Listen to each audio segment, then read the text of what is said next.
Hello, future traders. Welcome to the exciting world of futures trading. Futures trading can be a thrilling way to diversify your investment portfolio. If you're new to futures, or even if you're a seasoned pro, it's important to remember the basics of risk management and strategy development. First things first, educate yourself about the market. Stay updated and understand the factors that influence price movements in the market. Also, consider taking a market simulation course to learn how to trade without risking real money at first. Strategy development is key in futures trading. Research and develop strategies that suit your investment style, risk tolerance, and goals.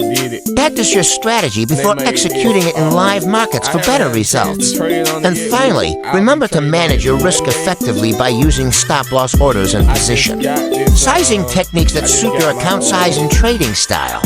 Trading can be a lucrative venture if done right, but it requires dedication, discipline, and continuous learning.